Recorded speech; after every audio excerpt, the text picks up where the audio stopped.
At 6:30 on a quiet morning, my phone shattered the silence. Dad, Mom passed away last night.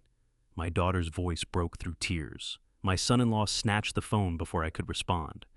The will leaves everything to us. You have 3 days to pack and leave. My world stopped. I laid the phone down, unable to draw a breath. Then came a faint chime of a teacup. My wife glanced up from across the table and asked quietly, "Was that our daughter?"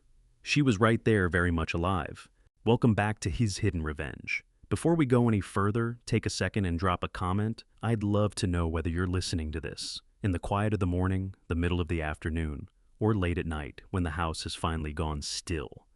There's something about this story that hits differently depending on the hour, and I'm genuinely curious which one it finds you in. A quick note before we begin: some elements of this story have been shaped for the purposes of audio storytelling, and any resemblance to specific real people or events is purely coincidental. What matters is the truth underneath it. 6:30 in the morning, and the phone split the kitchen silence open like something violent. I was over at the counter nursing my third cup of coffee, watching the sun heave itself up slow and orange beyond the backyard pecan trees. 62 years under this roof. I had memorized the groan of each floorboard, the cold finger of air that slipped through the kitchen window every October without fail. That ringtone was wired into me, the same way a heartbeat is. You don't hear it so much as feel it. "Second ring," I answered. "Daddy?" "Carolyn." Something in her voice was unsteady. But it wasn't grief, not the grief of a daughter who just lost her mother. It was wound tight around something colder than that, and whatever it was reached straight down into my gut before she managed another syllable. "Daddy, Daddy, I need to tell you something. Mom passed away last night. The nursing home called us at 3 in the morning. It was her heart. My mouth came open, then it shut again. The mug in my hand turned to dead weight, felt like 40 lubi of nothing. And then the phone was ripped away from her. Another voice took over, smooth, unhurried, every word placed with care. The voice of a man who had run through this scene beforehand. Preston Drury had never once called me dad. Not in 11 years of being married to my daughter. "Nadine is gone, and I need you to understand something right now before this gets complicated. We've already spoken to the attorney. The will from 2014 leaves everything to Carolyn, the house, the properties, the accounts, all of it. He let that settle for exactly 2 seconds. You have 3 days to pack your personal belongings and vacate the premises. We'll send someone to help with the heavy items." The call dropped. I stood in that kitchen holding a dead phone until the screen faded to black in my palm. The air smelled of coffee, and the cedar ghost of wood Nadine had stripped and refinished herself 20 years ago. Somewhere the refrigerator kept humming to itself. A mockingbird was going somewhere outside.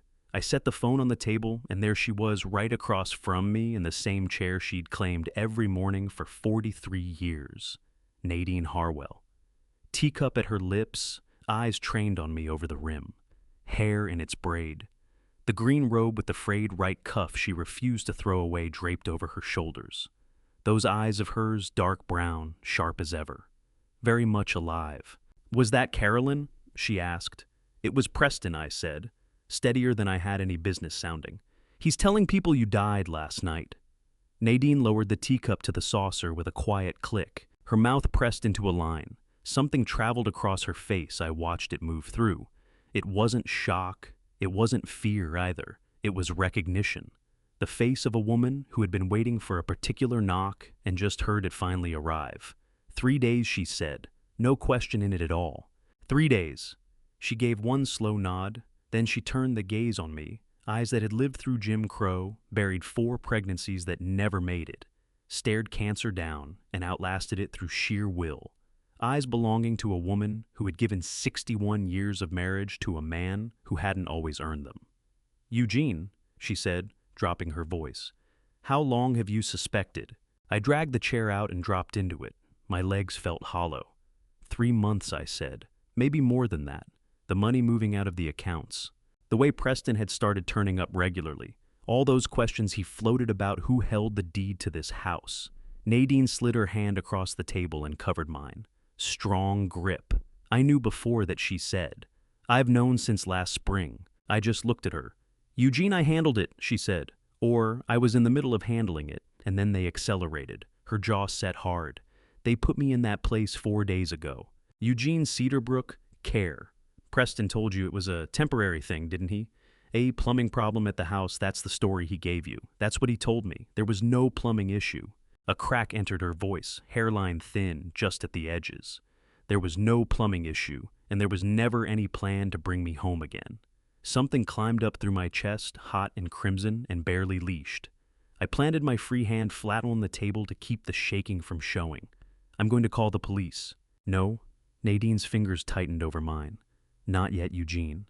The moment we go to the police, Preston picks up the phone and calls his cousin Bryce. Bryce Drury has already made 3 fraud cases disappear in this county. That path doesn't lead anywhere good for us. Her eyes didn't waver level, fixed still, as a compass needle pointing true. But there's a way we come out ahead in this. I didn't slip out of that nursing home for nothing. I didn't make it back through that door just to hand the whole thing off to somebody else. Outside, the mockingbird hadn't stopped. My coffee had gone cold. Tell me, I said. Nadine sat up straighter, and something shifted in her face, the first small, hard smile I'd seen since I picked up that phone. First, she said, "You are going to answer that phone when Preston calls back, and you are going to sound absolutely destroyed." Preston called back 40 minutes later, and by then I'd drilled my grief like a man rehearsing remarks he can't afford to fumble. I stood at the bathroom mirror and worked at shoulders. Folded in eyes gone hollow, everything burning inside me, pressed down below my ribs where it could wait. Third ring I picked up. Eugene. Preston's tone had been recalibrated. The blunt force from earlier was filed down into something that wore the costume of sympathy. I know this is hard, but we need to move quickly on a few things. The nursing home needs a next of kin signature to release the body to the funeral home. Can you come in this morning? Yes, I said, threading a tremor into it. Just give me a minute. I'm still trying to... She was fine last week, Preston. I saw her Tuesday and she was fine. She was 88 years old, Eugene. Whatever warmth he'd been performing dissolved in seconds. These things happen. He read out the address and ended the call. I brought the phone down and looked over at Nadine, seated right there at the kitchen table, who had taken in every word through the speaker. Her face had traveled somewhere, complicated grief, layered under fury, layered under something that went deeper than either and had been sitting there longer. He didn't ask how you were doing, she said quietly. Not once. No, I said. He didn't. Nadine closed both hands around her teacup and held until the knuckles whitened. A long breath in, then she started talking. She told me about that first night at Cedarbrook Care. The cold in that room wasn't about temperature, it came from somewhere else. The woman in the neighboring bed wept from 9 Uhr clear past midnight without anyone responding. When Nadine asked the night attendant for an extra blanket, the woman looked at her the way you look at an inconvenience you've already decided to ignore. They had me listed as cognitively impaired. Nadine said, her voice flat as iron, every syllable controlled. Preston told the staff I suffered from confusion and paranoia. He told them to keep a phone out of my hands because I'd start calling people and saying things that had no basis in reality. I was up before I knew I'd moved my chair, shrieking across the tile. He said, "What, sit down, Eugene. Nadine, that is a crime. That is elder abuse under North Carolina state law. That is Eugene." Her voice came down like a blade across mine. "Sit down." I sat. Both hands were shaking against my legs, and I pressed them down hard. "I know what it is," she said. 31 years practicing law. I know precisely what he did, and precisely what it goes by. Those burning eyes locked onto mine, which is exactly why you need to hold yourself together. The second your temper breaks loose, we hand them our only advantage. She moved on to the second day. A young nurse, Anita, maybe 25, worn around the edges, gentle in her hands, had passed her a piece of hard candy and breathed into her ear that she kept a journal. Everything she witnessed on that ward written down. On the morning of the 4th day, Anita placed that journal into Nadine's hands and told her, "I don't know what's happening with you, ma'am, but I know you're not what they say you are." She gave me her journal. I said, "She gave me her journal." Nadine reached into the robe pocket and set a small spiral notebook on the table between us. 4 days of entries room, numbers, names of staff members, times, exact words spoken, a documented account of everything Preston Drury had arranged to have done to her. I reached for it, and my hands were shaking badly enough that it took 2 attempts to get the cover open. On the 4th night, Nadine went on, the attendant at the front desk was asleep by around midnight. I had been clocking the schedule for 3 days. I knew the shift change hour and exactly how wide the gap ran. A pause. I walked back to the nursing station, reached the desk phone on the other side of the counter, and I called Vivian Tatum. You called Judge Vivian. She was at my door in 38 minutes. For just a moment, Nadine's voice went soft. Vivian had brought a thermos of coffee and Nadine's good wool blanket from the guest room. She told Nadine she'd been waiting for that call. I closed the journal. I sat looking at my wife across the kitchen table, this woman who had outmaneuvered a rigged system from inside a cold room with no phone and a file labeling her incompetent. My throat closed down until breathing took effort. Vivian turned up something on the drive home, Nadine said. Her tone shifted deliberate now, each word measured. Something about Preston that I hadn't known. Something that explains the speed of it all, why he needed the money badly enough to move this fast. I leaned in. What did she find? Nadine held my gaze without blinking. I'll tell you tonight when Vivian gets here because what she found reshapes everything, and I want her to be the one to say it. I had maybe 2 hours before I needed to be at Cedarbrook Care to put my name on whatever paperwork they'd stage for me. 2 hours to hide my wife. Out back the yard looked exactly as it always does in October. The old oak shedding leaves in slow yellow turns. The garden beds Nadine had put in the year we both turned 60, still holding the tail end of the season's color. Anybody watching from the street would have seen nothing worth noting. A man heading toward his storage shed with a flashlight. Nothing unusual about that? Watch the third step, I said to Nadine as we crossed the back porch. That board's been soft since August. I know which board is soft, Eugene, she said, clearing it without a glance down. I built this porch. The storage shed stood at the far end of the yard, half swallowed in the oak's shadow. Inside, past the rakes and the paint cans and the shelf of motor oil I'd been meaning to sort out for years, there was a second door, one that looked like a bookcase. Nadine had built it in 1972 during a stretch of hard years, when the neighborhood wasn't safe and a woman alone with a child needed options. I pulled the shelf forward. The hinges didn't make a sound. Nadine oiled them every spring. She stepped inside ahead of me, and I followed with the flashlight. The room was small, maybe 10 ft by 8. A work table, a stool. Nadine's sewing machine under its dustcloth, and shelves of thread and fabric running along the left wall. Cedar and old cotton rose up warm around us, a smell so familiar it pressed on my chest. Nadine stood in the center of the room and turned slowly, taking stock. Then she stopped. Her hand lifted and pressed flat against her sternum. Spread across the sewing machine, cover was a half-finished garment, small pink and white checkered cotton, with a ruffle at the hem. That's Nora's birthday dress, Nadine said, barely above a whisper. Her 16th. I promised her I'd have it done by Tuesday. I watched my wife's face give way, not all at once, not dramatically, but the way a wall surrenders when the foundation beneath it finally shifts. Her eyes filled and ran over, and she pressed the back of her hand hard against her mouth. I could see the force of it in her knuckles. Hey. I was across the room in 2 steps, hands on her shoulders. Hey, you're going to finish it, you hear me? You've got time. She must be so frightened, Nadine choked out. Nora doesn't know where I am. She thinks her grandmother is dead. Eugene, she thinks a sound then. Small, dry. The whisper of paper crossing concrete. We both looked down. A folded note had been slipped under the door, pushed through the gap at the bottom. Written on the outside in purple ink, Grandma. Nora's purple ink. That rollerball pen she had with her everywhere she went. Nadine crouched and lifted it with trembling hands. She unfolded it. I read over her shoulder. Grandma, I know you're in here. I saw the light under the shed door this morning. I won't tell anyone. I love you so much. Don't be scared. I'm watching out for you, Nora. Nadine made a sound I had no name for. Not quite crying, something that lived below crying. She pulled the note against her chest with both hands and stood there, shoulders shaking, tears moving freely down her face. She knew Nadine managed. My Nora knew. Smart kid. I said, my own throat tightening around the words. She gets that from her grandmother. Nadine laughed a broken wet sound and dragged her sleeve across her face. She looked at the note once more, then folded it with care and tucked it into her pocket. I went back to the house and put a pot of oatmeal on. I worked from memory, following Nadine's recipe as best I could. Oats water, a pinch of salt, the brown sugar she kept in the crockery jar on the top shelf. I couldn't remember whether she stirred the sugar in before or after. I went with after. I stirred it too long, and it came out thick and slightly gluey. I loaded 2 bowls onto a tray and carried them back to the sewing room. Nadine studied her bowl for a moment. Then she lifted the spoon and took a bite. Something complicated moved across her face. Eugene, she said, I know. I overcooked it. You used the wrong sugar. I know that too. She took another bite, then another. She finished the entire bowl without stopping and laid the spoon down with a quiet tap. That she said was the best oatmeal I have ever eaten. I looked at her. Nadine, it was terrible. Yes, she said, and her eyes held something that wasn't quite sadness and wasn't quite happiness, something that lived in the narrow space between them.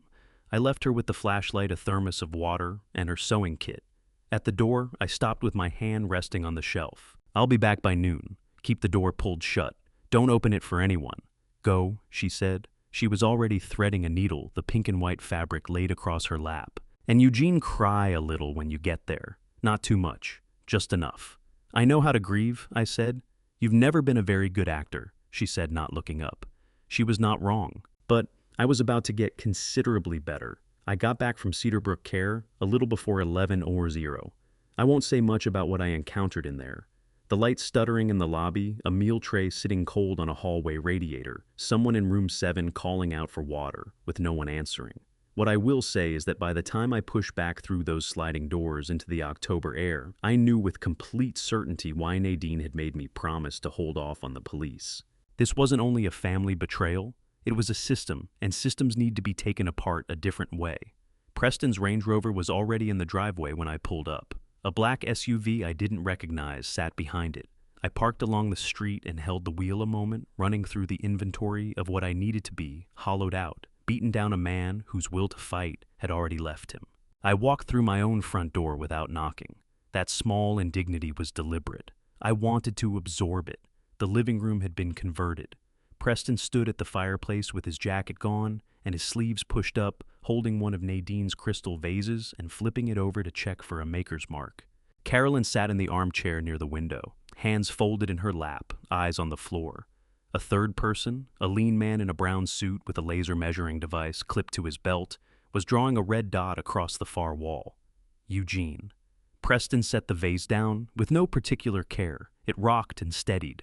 This is Garland, estate appraiser. He's gonna do a quick baseline assessment. Garland didn't bother introducing himself. He aimed the laser at the ceiling and made a note on his clipboard. I looked at my daughter. Carolyn. She looked up for 1 second. Just one. I saw the girl. She used to be the one who rang me every Sunday morning without fail, the one who wept at every movie, the one I walked down the aisle 8 years ago with a chest so full I could barely see the path ahead. Then she looked back down at her hands. Daddy, she said softly. I'm so sorry. Are you? I asked. The words came out quieter than I meant them to, and somehow that made them land with more weight. Carolyn's chin trembled. She pressed her lips together and said nothing else. Preston moved to the grandfather clock in the corner, a German piece, a gift from a General Nadine's father had served under in the Pacific. He tapped the glass face with his ring finger, a sharp little click that set my back teeth on edge. This is worth something, he said. Garland, what do you think? 4, maybe 5,000. Garland angled his head toward the clock. Could push past that with the right buyer. 7 if a collector bites. 60 years that clock has stood in this family, I said. And the next family that owns it won't be yours, Preston replied almost pleasantly. He swung his gaze toward me, wearing the look of a man who had pocketed his winnings and was now simply savoring the evening. You'd need $7,000 to reclaim it, and with the account's frozen pending transfer, I doubt that's sitting in your checking account. My hands found the back of the sofa and closed around it. Velvet. Nadine had torn the whole thing down and reupholstered it herself in the summer of 2008, staple gun in hand, working with the matter-of-fact ease of a woman who never once sat around waiting for repairs to make themselves. I held on to that fabric and breathed and made sure nothing showed on my face except the dull weight of a man who has stopped fighting. Preston headed into the kitchen. Cabinet doors banged open. The heavy iron clang of skillets knocked together reached me from across the house. Nadine kept her cast iron on the bottom shelf. Who even uses this anymore? He called out. Whole piles going to the curb. Then one hit the floor. The sound traveled straight through me. Carolyn rose from the armchair, walked the length of the room, and planted herself 2 feet in front of me, near enough that I could see the mascara she'd put on, and then cried through. She dropped her voice down to barely anything. Daddy, you have to hear me on this. Preston is in debt, not bank debt. She swallowed. The sort of people he owes don't bother calling ahead. I studied my daughter's face. Fear had been living there long enough to settle in, leave its mark, rearrange things. My chest ached with something I couldn't pull apart into clean pieces, grief and fury, all tangled together. "When was it you signed that power of attorney, Carolyn?" I asked, keeping my voice level. Her whole body flinched at once like I'd touched a live wire. "How could you possibly? 6 months ago," I said. "Before the nursing home, before this morning's phone call. You put your signature on that document 6 months before any of this happened." Tears came immediately, running dark streaks down both cheeks. "I didn't think it would come to this," she whispered. "Preston said it was a safeguard, nothing more. Preston said, I said. Preston said." The words went down between us and landed flat. Out of the kitchen drifted the sound of Preston laughing at something Garland had said, the refrigerator swinging open, ice clinking against glass. Carolyn grabbed hold of my arm, her grip tight and unsteady. "Just sign the waiver, Daddy, please. Walk away clean. We'll find you a good place nearby." I dropped my eyes to her hand on my sleeve, then raised them back to her face. "Go sit down, Carolyn," I said, and my voice came out gentle. "I need a minute to think." She let go and stepped back. My tone had told her something. This wasn't the gutted man Preston had counted on finding in his living room. She held my gaze for a beat, breathing unsteadily, reading my face. Then she turned and went back to her chair. Garland's red laser dot crawled across Nadine's bookshelf. Preston's laughter carried from the kitchen. And behind everything, behind the grief, behind the rage, behind the role I was playing, something was quietly assembling itself in my mind. Whitfield showed up at 2 in the afternoon, and the timing alone told me the kind of man he was. Any attorney working a legitimate estate gives the family at least 48 hours before he puts documents on the table. Whitfield had his briefcase unlatched and spread across Nadine's mahogany dining table before the coffee I hadn't offered him even had a chance to cool. 32 years old, maybe slicked hair, a suit cut too sharp through the shoulders and not sharp enough anywhere below. He placed a blue-bound document on the table with the deliberate care of someone who had rehearsed that exact motion. "Mr. Harwell," he said, addressing the papers rather than me, "we are here today to execute the last will and testament of Nadine Celeste Harwell. In light of the circumstances, my client wishes to move through this without delay." "Expedite," I said. "Time-sensitive estate matters," Whitfield answered smoothly. Preston had taken up a post against the fireplace, arms folded, watching me, the way a cat eyes a mouse it has already decided belongs to it. Carolyn sat at the far end of the table, both hands cupped around a glass of water she hadn't brought to her lips in 20 minutes. Her eyes drifting between the document and the floor. Before I pulled out my chair, I did one thing. I pressed a small button on the side of my watch, the recording function Nadine's lawyer friend had wired into it 3 months back, right around the time I first started putting the pieces together. Ordinary-looking timepiece, that was the point. Whitfield began reading. Dense, airless legal language, the variety specifically crafted to remove all human texture from whatever it describes. But a few phrases cut through the fog. "Regardless hereby, revoke all prior arrangements regarding Eugene Harold Harwell. It is my belief that Eugene has been a passive and diminishing presence in the management of family assets. I bequeath the entirety of my estate to my beloved daughter, Carolyn Drury, née Harwell, to be administered jointly with her husband, Preston Drury." I kept both hands resting flat on the table and let it all move past me. When Whitfield wrapped up, he pushed the document my way. Preston peeled himself off the fireplace and stationed himself at the table's corner, standing not sitting, positioning himself to loom. "Take your time," Preston said, in exactly the voice of someone who means the reverse. I lifted the document, fitted my reading glasses on, found the signature page, Nadine Celeste Harwell. The script was considered a touch unsteady, a passable forgery of the way a woman of 88 might write her name. Anybody who hadn't watched Nadine sign things for 61 years would have set it aside without a second thought. But Nadine had carried a habit with her since her first job in 1957, the year a supervisor warned her that a woman's signature was easily copied, and she ought to work in a distinguishing mark, a small cross pencil tip size, right after the last letter of her surname. She had placed it on every document she'd ever put her name to, cards, checks, contracts, all of it. There was no cross. I exhaled slow, uneven, and laid the document face down on the table. Glasses came off. I pushed my fingers over my closed eyes. It was a gesture that looked like a man fighting tears. It was, in fact, a man fighting the urge to smile. It looks like her writing, I said, my voice roughed up at the edges. I can't accept that she threw all of it away. Everything we spent a lifetime building together. People make decisions near the end. Whitfield offered his tone, calibrated to neutral. Preston made a sound in the direction of condolence, the sort a person makes when they have heard the word, but never felt the thing. I turned toward Carolyn. She had bored her eyes so deep into the tabletop, it looked structural. Her fingers had gone bloodless around the water glass. I want 1 week, I said. Preston's attention sharpened immediately. Say that again. 1 week inside this house, to go through Nadine's belongings properly, to put together a real service. My delivery was slow, each word carrying the weight of a man running on empty. After the week is up, I'll put my name on anything you put in front of me. No attorneys, no courtrooms, no stalling. The house, the accounts, all of it yours. But let me have 1 week here with the memory of my wife. Preston glanced at Whitfield. A calculation moved between them, fast and private. You sign the waiver before we walk out tonight, Preston said. Tonight, I said. I agreed. Whitfield produced the waiver document in 20 minutes. It was thorough. I gave up any right to challenge the will, any claim against the estate, any future legal avenue whatsoever. I read it line by line. Then I signed my full name at the bottom, Eugene Harold Harwell. Neither Preston nor Whitfield had any way of knowing. The watch on my wrist had been running for the past hour and 40 minutes, capturing everything said in that room. A duress-signed waiver executed without independent counsel, while a forged instrument was held up as the genuine article worthless under North Carolina probate law. Nadine's attorney had walked me through exactly that 3 months before. Preston took the waiver and smoothed it into his inside jacket pocket. Some of the tension left his shoulders. First time all day he'd looked anything close to at ease. Smart move, Eugene, he said. That's the first sensible thing you've done.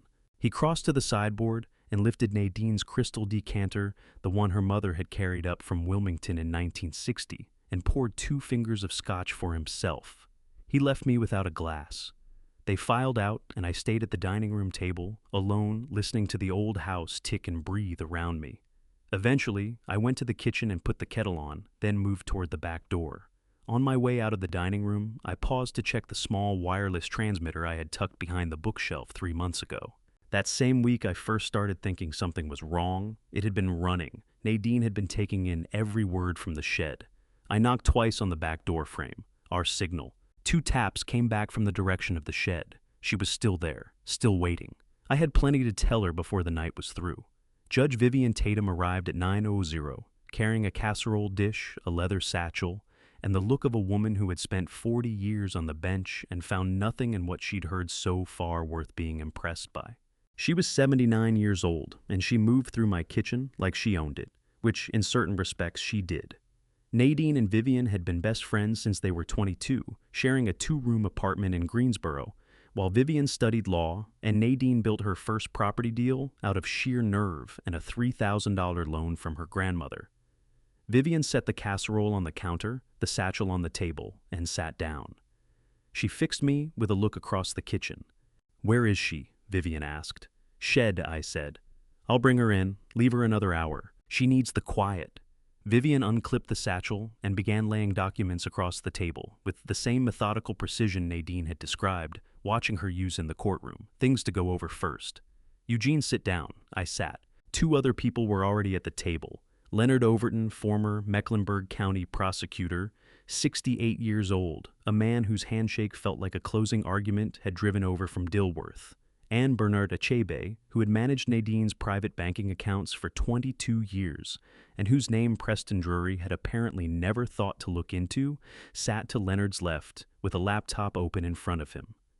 Vivian placed a single photograph at the center of the table. It showed Preston Drury shaking hands with someone I didn't recognize outside what appeared to be a commercial building.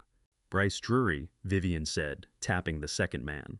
"Preston's cousin, licensed attorney, disbarred in 2017 for falsifying real estate documents, reinstated in 2020 under conditions he has violated at least 3 times since."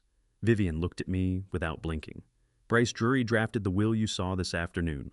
The heat rose up the back of my neck. "Can we prove that?" "Leonard can," Vivian said. Leonard Overton leaned in, settling his big hands on the table. The document uses a boilerplate structure Bryce Drury has deployed in 4 previous estate cases, same clause ordering same language around the asset transfer provisions. His fingerprints are in the prose. A handwriting expert can confirm the forgery on the signature within 48 hours. Preston has been moving money for 18 months, Bernard said, turning his laptop so I could read the screen. Small transfers at first $5,000 to $10,000, then larger wire transfers into a platform called Apex Exchange. He looked at me above the screen. I flagged it 6 weeks ago, but needed your authorization to act yours or Nadine's. You have it, I said. Both of ours. Whatever you need. Bernard nodded, his face grave. I froze the primary accounts this afternoon. Everything Preston moved in the last wire has been blocked and is being clawed back. He won't discover it until he checks tomorrow morning. The figure on the screen put a hollow in my stomach, not for what remained, but for the distance between what had been there 18 months ago and what was there now. Nearly $2 million moved out into the dark. Vivian placed her hand over mine on the table, dry, firm grip. There's something else, Eugene. Something Nadine doesn't know yet. I looked at her. 8 years ago, Vivian said when Preston Drury's first business collapsed, Nadine paid his debts. $12,000 sent directly to his creditors. She never told you. She never told Carolyn. Vivian's jaw tightened. She told me. One night she called and said she'd done something she wasn't entirely sure was wise, but that she believed in giving people a second chance. The kitchen went quiet around me. The refrigerator hum. The oak outside shedding another leaf into the yard. She saved him, I said.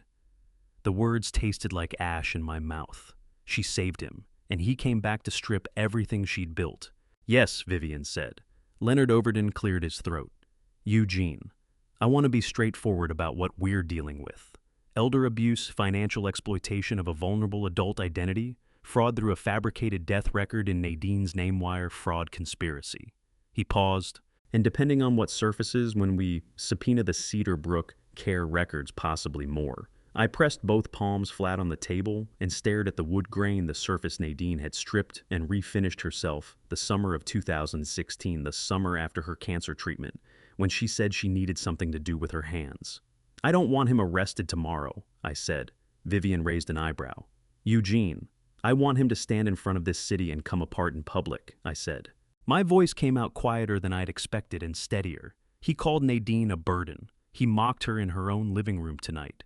He had her placed in that nursing home and told the staff her mind was going. I looked at Vivian. I want every person he's ever tried to impress watching when it falls apart. Vivian studied me for a long moment. Then the corner of her mouth shifted, not quite a smile, but the outline of one. Then we need to talk about the funeral, she said. Vivian spread a hand-drawn diagram across the kitchen table, a floor plan of the Cathedral of Grace sketched in blue ink on a legal pad. She'd done it from memory, which didn't surprise me in the slightest. Vivian Tatum had argued a case in that cathedral's adjoining hall in 1986 and had never forgotten a floor plan. The church seats 520, she said, tapping the diagram with her pen. Preston had already reached out to Pastor Caldwell's office about reserving the main sanctuary. He'd described it as a service for a prominent community figure. Vivian's voice came out dry as old paper, which is accurate, she said, just not in the way he intended. Leonard Overton bent over the diagram. Choir loft, he said, pointing, accessible from the rear staircase off the vestibule. My people can be in position before the doors open. How many, I asked? 4. All retired, all still licensed to carry. Leonard looked at me evenly. They won't be needed, but they will be there. Bernard Achebe shut his laptop and laced his fingers together on the table.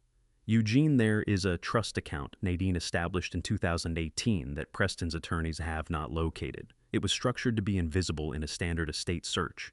He slid a black card across the table. Anodized titanium, no name on its face. Nadine gave authorization for you to access it in the event of an emergency. I believe this qualifies. I picked it up. It was heavier than it looked. How much, I asked. Enough, Bernard said. Vivian tapped the diagram again. The funeral needs to be expensive, conspicuous, the kind of send-off that makes the society pages. She looked at me. Preston needs to believe he is presiding over a victory. He needs his audience around him, his investors, his contacts, the people he's been performing for all these years. We give him exactly what he wants. Then we take it away. I said. Then Nadine takes it away, Vivian corrected. We just hold the door open. We went through the details for another hour. Leonard would coordinate with Clifford Pruitt, a retired Superior Court judge who owed Nadine a favor going back to a land dispute in 1977 that she had resolved without billing him. Clifford would be seated beside Preston during the service. The warrant would be in his breast pocket. I left Vivian's diagram on the table and went to bring Nadine's in from the shed. She came through the back door with careful steps, her robe swapped for the wool cardigan she kept hanging on the shed hook. Nora's half-finished birthday dress was folded over her arm. She sat down, studied the diagram, and said nothing for 3 full seconds. Then, "You booked the Cathedral of Grace." "Preston booked it," Vivian said. "We're just attending." Nadine examined the floor plan with the expression she saved for contracts she already knew she was going to win. "The music box," she said. "The one from our first anniversary." "Eugene, where is it?" "Hall closet," I said. "Top shelf." "Get it," she said. "And Eugene, I recorded something into it last spring. I want you to listen tonight." I retrieved the music box. I listened to what she had put into it, and then I sat at the kitchen table for a long time without trusting myself to say a word. The next morning, I drove to Meridian Services. The funeral home occupied a strip mall between a check-cashing place and a nail salon. The carpet in the arrangement room was the color of faded sage, and the plastic fern in the corner had a cracked pot someone had covered over with masking tape.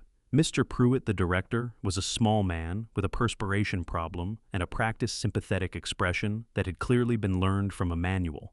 They were both there when I walked through the door. Preston with Carolyn beside him, already settled into their chairs, like the outcome was a foregone conclusion.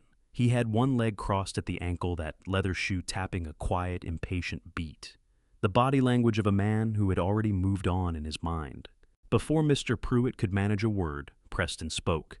"Basic package, direct cremation, standard urn, Tuesday for pickup." Mr. Pruitt's pen moved across the page. "Economy option," he said. $900. "Perfect," Preston said, reaching into his coat. That was when I set my coffee cup down on the corner of Mr. Pruitt's desk. It barely made a sound, but Preston's eyes lifted. $900, I said. A long exhale from Preston's side of the room. "Eugene, we've already settled this." I didn't raise my voice. Nadine Harwell raised the Larimer Street apartment complex from the ground in 1973. She walked into the Mooresville land negotiation in 1980 with no agent and came out holding the deed. For 30 years, she cut 14 scholarship checks every single year for children from the south side of this city out of her personal accounts without fanfare, without asking for anything back. I drew Bernard's black card from my jacket and placed it flat on the desk. She is not being sent off in a cardboard box. Preston's gaze dropped to the card and stayed there. "Eugene," he started. "Mr. Pruitt." I turned to the director. The man had not moved a muscle. "The royal homegoing package," I said. "Full cathedral service, horse-drawn carriage through the historic district, 500 guests, mahogany casket brass fittings." My voice stayed even. "Closed casket, that's the family's preference." Mr. Pruitt's fingers found his keyboard. "Cathedral of Grace rental florals, carriage premium casket you're looking at, roughly $50,000. Preston's chair scraped hard across the faded sage carpet as he shoved to his feet. "That is insane. You are burning through my inheritance." "Nadine's inheritance," I said. "Every dollar she put away she earned building something permanent. The least she deserves is a farewell that reflects what her life actually was." I could see him working through it. The anger was genuine, but something else was running underneath it, a picture assembling itself behind his eyes. Preston Drury at the front of the Cathedral of Grace, 500 people filing past, pressing his hand, murmuring their sympathies. The investors in attendance, the society columns, the whole carefully constructed story of himself, finally given a stage worthy of it. He lowered himself back into the chair. "Sealed before the service," he said. "Closed casket. No viewing." "Agreed." Mr. Pruitt pushed the contract across. Preston's signature came fast, a wide stroke, the pen of a man who sees only the prize. $50,000 drawn against an estate he already considered his. I signed beneath him. "Eugene Harold Harwell." Out in the parking lot, Preston put his hand on my shoulder, the grip of ownership, the kind a man extends to something he believes belongs to him. "You see, Eugene," he said, "this is what it looks like when you're not fighting me." I gave him a nod and kept my mouth shut. But my fingers had found the music box inside my jacket pocket, and I was turning it over, slowly thinking about Nadine's voice, rising out of it the night before, in that kitchen steady and warm and alive in a way that refused to be past tense. Mr. Pruitt's number came up on my phone at 7:45 the next morning. I was at the kitchen counter with my third cup of coffee watching through the window as the pecan trees gave up their leaves in the flat gray of an October morning. Nadine was out in the shed. The music box sat where I'd left it on the counter. "Mr. Harwell," Mr. Pruitt said, and his voice had that particular quality, calibrated neutral, of a man who has stumbled into something he can't quite name.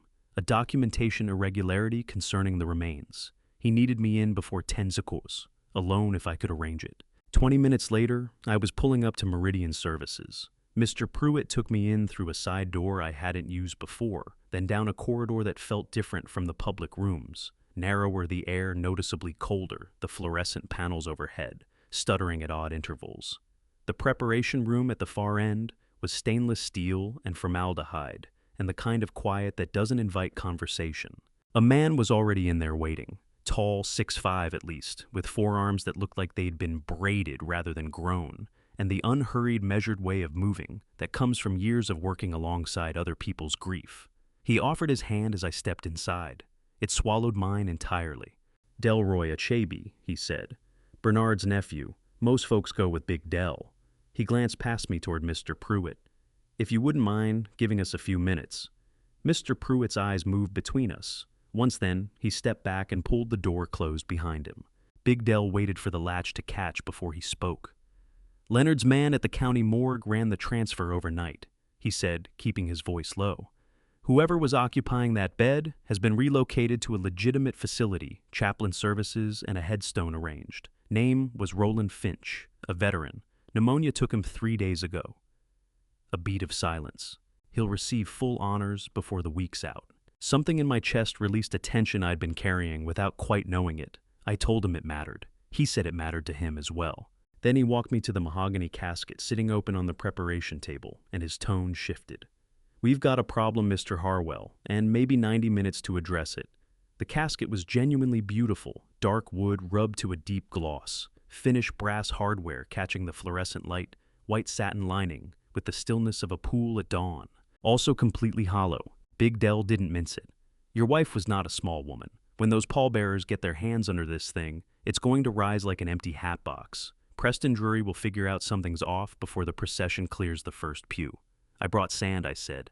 He blinked at me. "Sir." I stepped back into the corridor and returned dragging 3 canvas duffels I'd packed the previous evening after a run to the hardware store. 50 pounds each playground sand garden section. I had worked out the weight against Nadine's until the balance was right. Big Del studied the bags. Then he studied me. Something shifted in his expression, not quite a smile, but recognition. "Head, torso, legs," he said. "Keep the weight spread. Pack the perimeter so it can't migrate." That was my thinking exactly.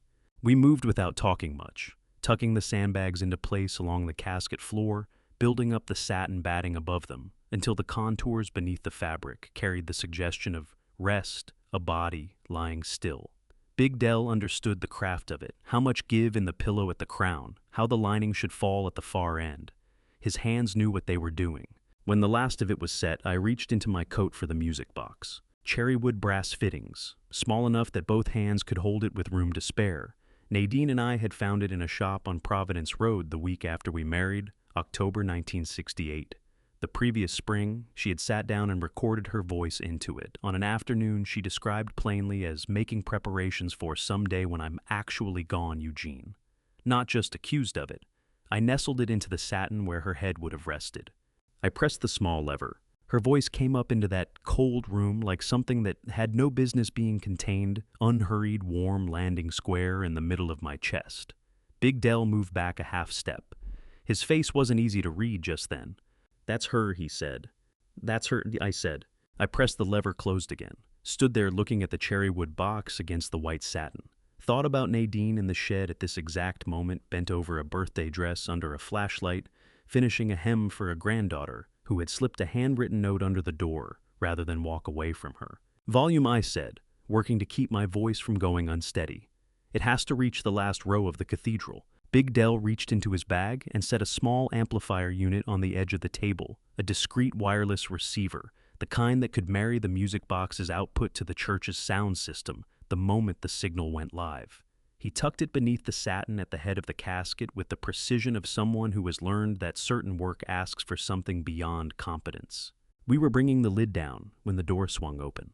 Preston Drury came in, wearing a tracksuit cap brim, angled low. He moved the way a man moves when he's already surveyed the parking lot, and decided nobody important noticed him arrive. His eyes swept the room, casket me Big Dell casket again. Why is that still open tight voice? Thin?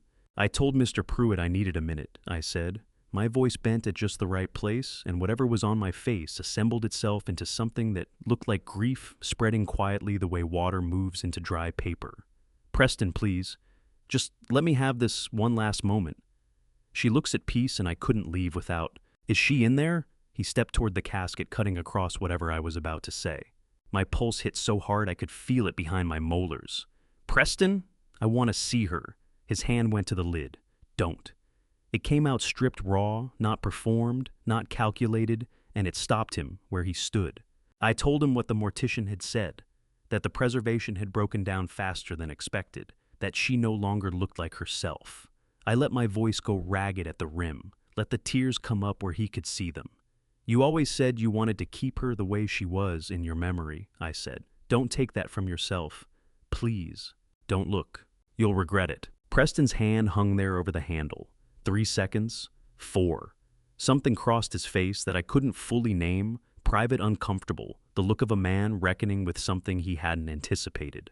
What you're about to hear is the moment everything shifts and the weight of what had been done in secret finally lands in the open.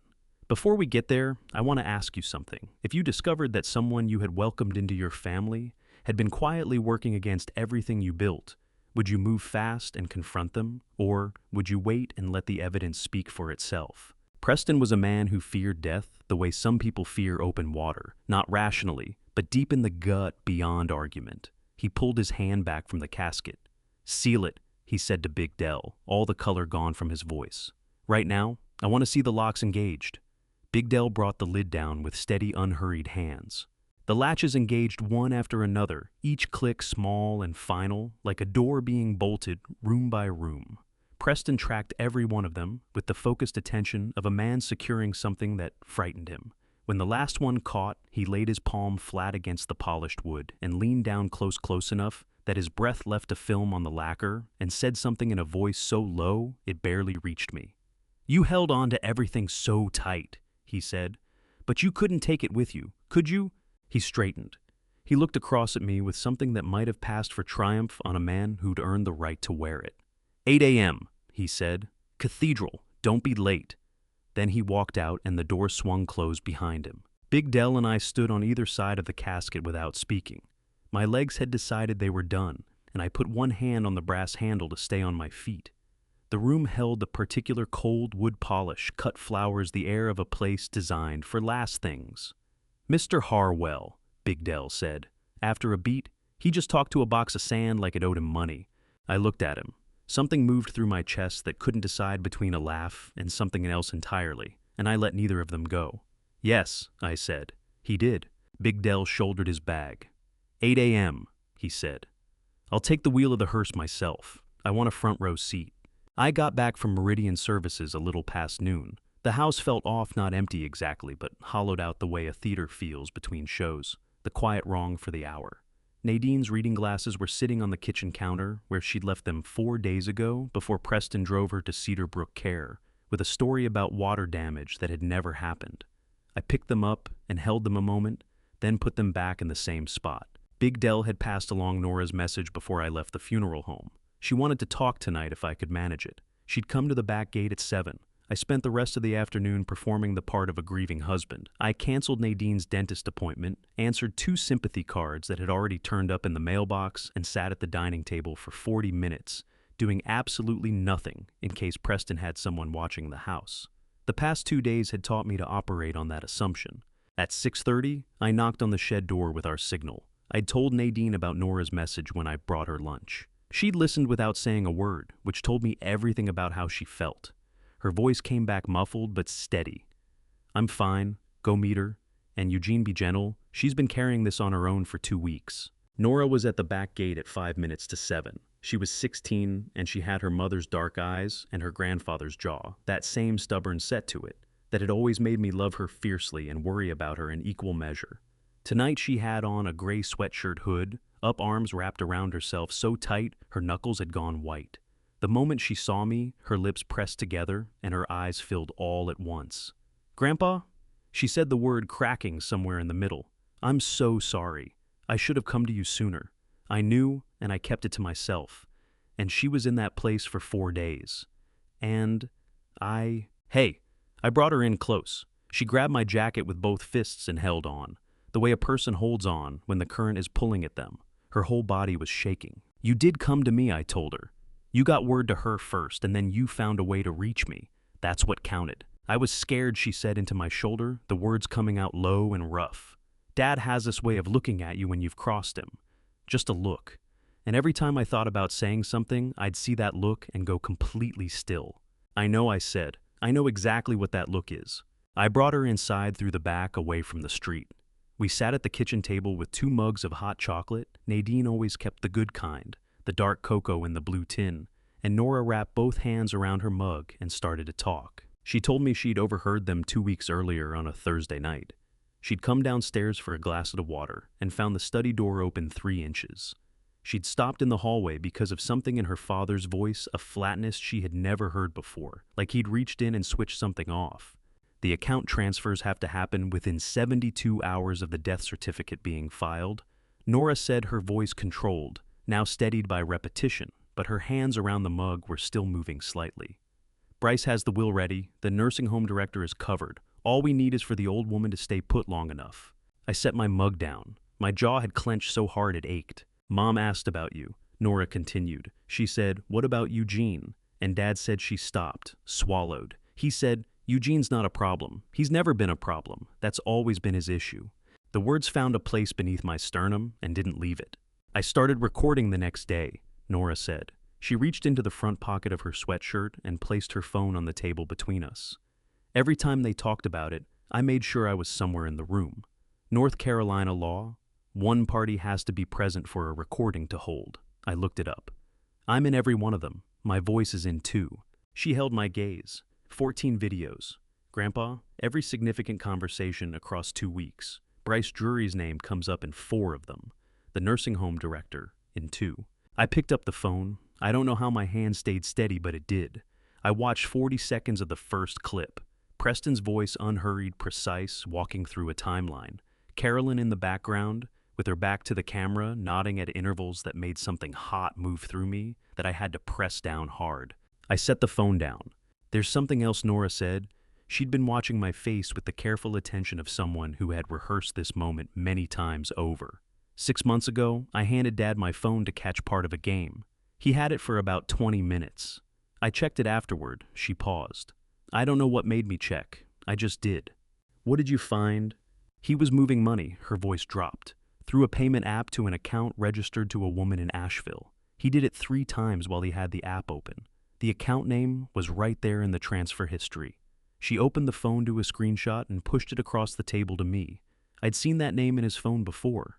I didn't know what it meant at the time. I looked at the screenshot, the name, the amounts, the dates.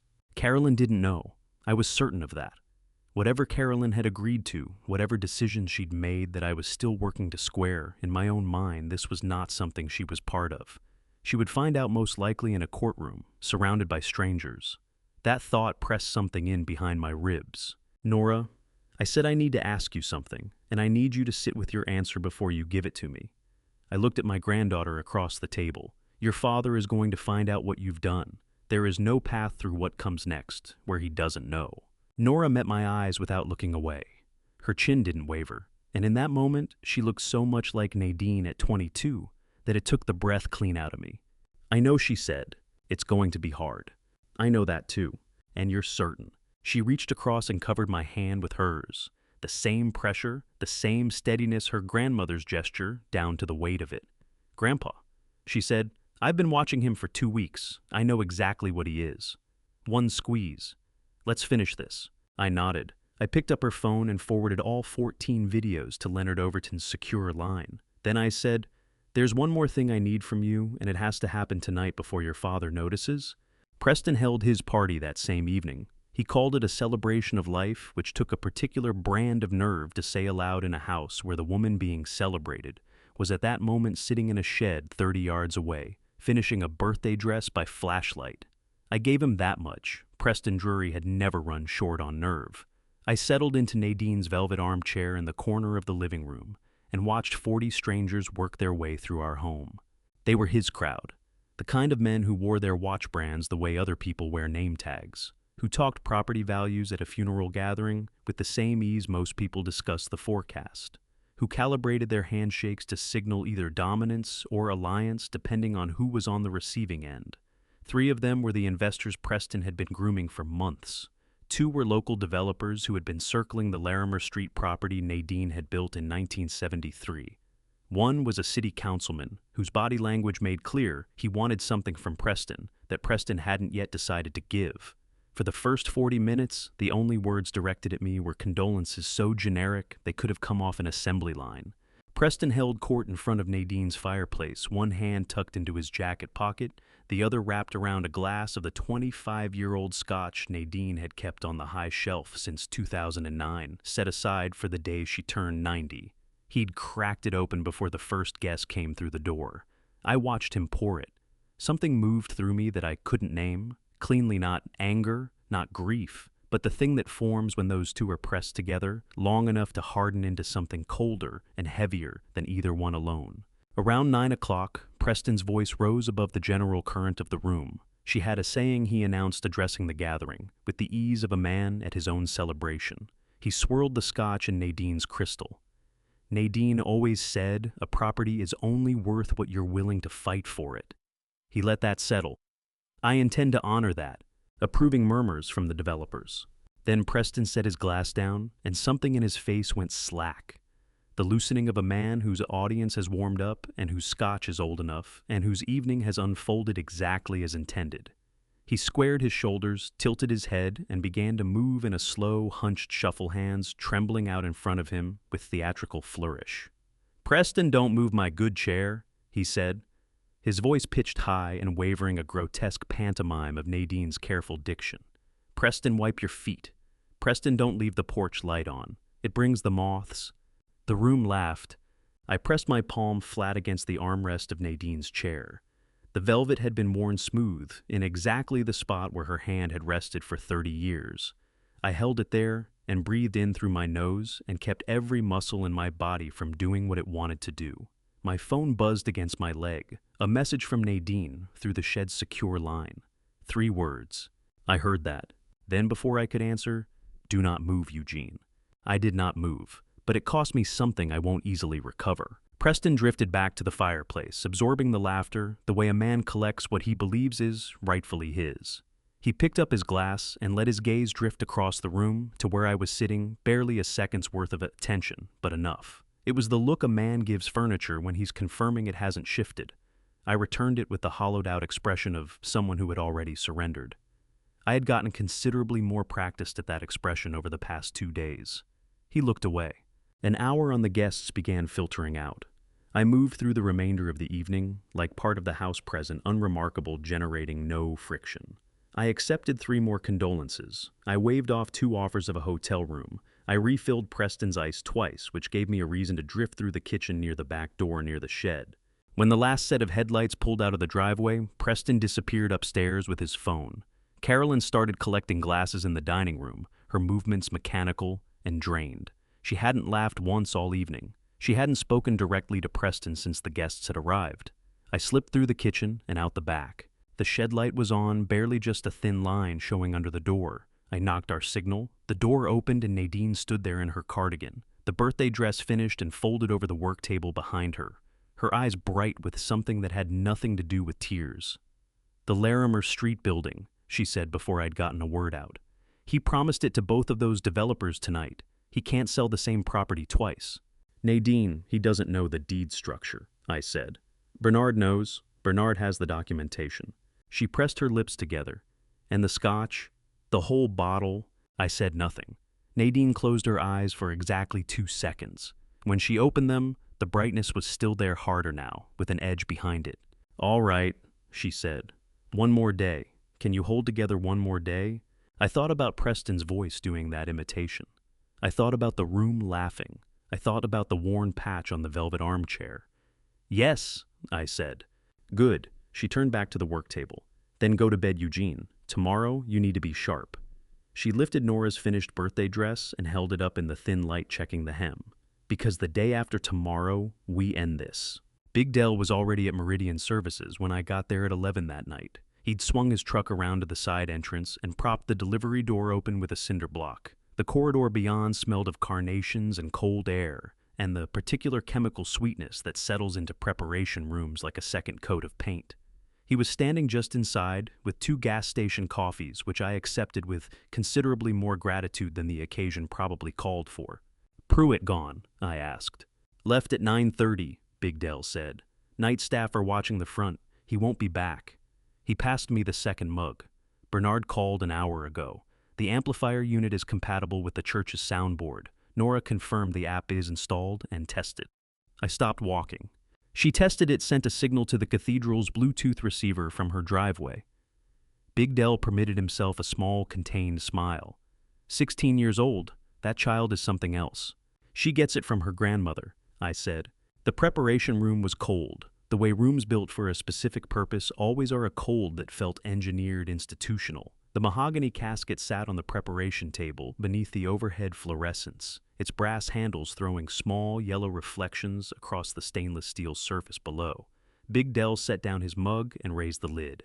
The white satin interior was undisturbed, exactly as we'd left it the previous morning. The sandbags were still distributed the way we'd arranged them, head, torso, legs. The batting smoothed over and around each one until the shape beneath the fabric suggested the particular stillness of a body at rest. I reached into my coat and brought out the music box, cherrywood brass fittings small enough to cup in 2 hands. Nadine and I had come across it on a Saturday morning in October of 1968 in a shop on Providence Road that smelled of lemon oil and old paper. The owner was a retired watchmaker who told us he'd built it himself. We had been married 11 days. I placed it on the pillow at the head of the casket. Then I pressed the small lever on the side and stepped back. Nadine's voice filled that cold room. It wasn't a dramatic recording. She hadn't tried to make it beautiful or weighty. She had simply sat down in the kitchen one afternoon, the previous spring, and spoken into the music box the way she spoke about most things, directly, without ornament, in the voice she used when she was telling the truth and expected you to keep pace. She said she was making preparations because she was 87 years old, and preparations were sensible. She said the Larimer Street property deed was in the fireproof box in the shed behind the thread rack, and not to let anyone tell me otherwise. She said she had been proud of me since the afternoon in 1966 when I turned up at her parents' front door with a broken lawnmower I had repaired for her father without being asked, and that she had never stopped being proud of me, not even during the years when I had made it difficult. She said she loved me in the particular way that comes from choosing the same person every day for 60 years, and that this was different from what young people meant when they used the word, and she hoped I understood the distinction. She said she was sorry she hadn't told me sooner about settling Preston's debts. She thought she was purchasing him a second chance, she said, and she had been wrong, and being wrong about people was the one failure she had never found a way to carry without feeling it. Then her tone shifted just slightly, a dry edge of amusement coming into it. "And if this box ever ends up in a situation more complicated than I intended, Eugene, I trust you completely. You always did know how to hold a structure together." The recording stopped. The room settled into quiet. Big Dell had his arms folded, his head dropped a fraction, his jaw moving the way a man's jaw moves when he is chewing on something he has decided not to put into words. I pressed the lever once more to check the volume. Nadine's voice came up again, clear, warm, undeniably alive into the cold fluorescent air. "That carries, Big Dell," said at last, his voice rough at the rim. "That carries just fine." I eased the lever closed. I adjusted the music box on the pillow-centered level, the brass fittings catching the light the same way the casket's handles did. Then I stepped back and looked at what we had made. Sand and satin and 60 years of marriage and a woman's voice set down on a spring afternoon because she was sensible about preparations. "Close it," I said. Big Dell brought the lid down. The latches engaged one by one with a sound that in any other context would have been final. Tonight it sounded like a door being locked from the inside by someone who fully intended to open it themselves.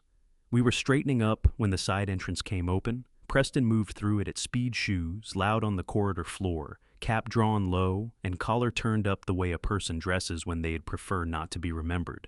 He pushed into the preparation room and pulled up short when he found us both standing beside the sealed casket. His eyes traveled from me to Big Dell to the casket, then back to me. "Why are you here?" he said. "Couldn't sleep," I said. The words came out hollow and worn, which required nothing in the way of performance. I needed to be near her. Preston's jaw went tight. He looked at the sealed casket, then at the locks, then at Big Dell. "It's sealed," he said.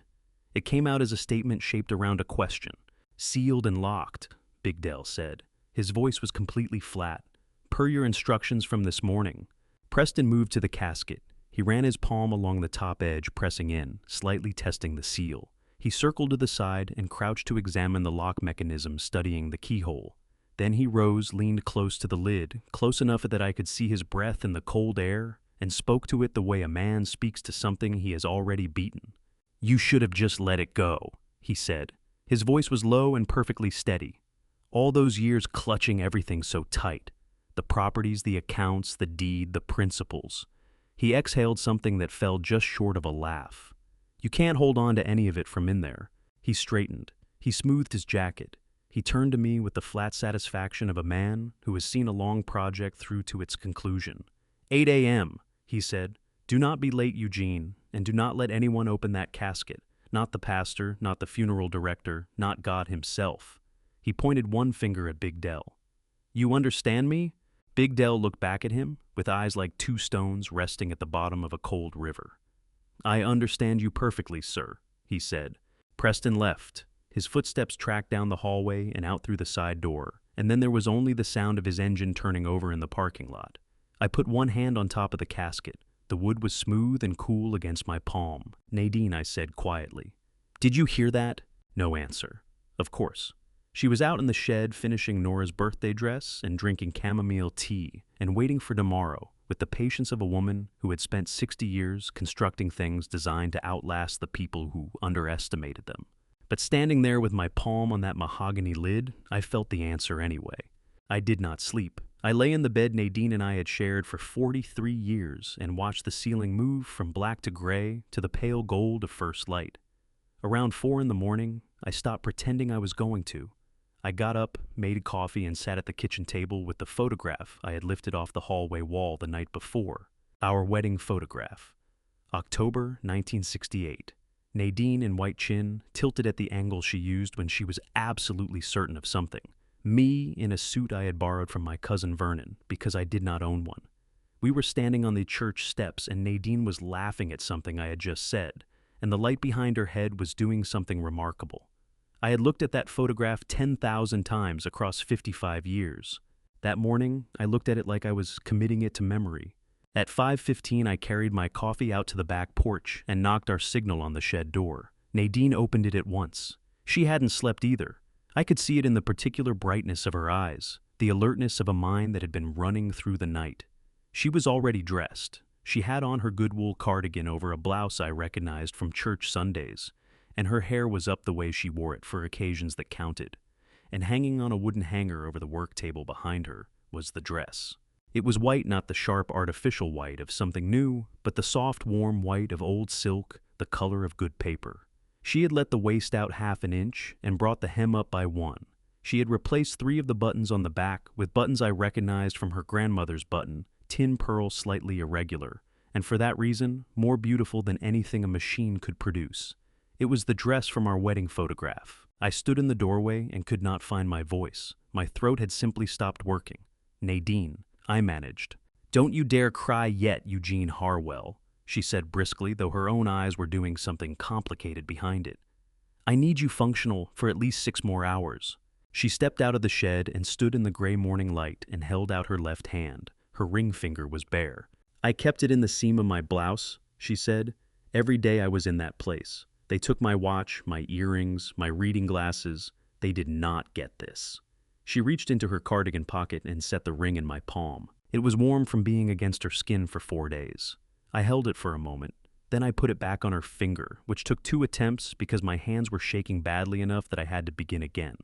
Nadine looked down at her hand. She pressed her lips together and let out a slow breath through her nose. "There," she said. I said.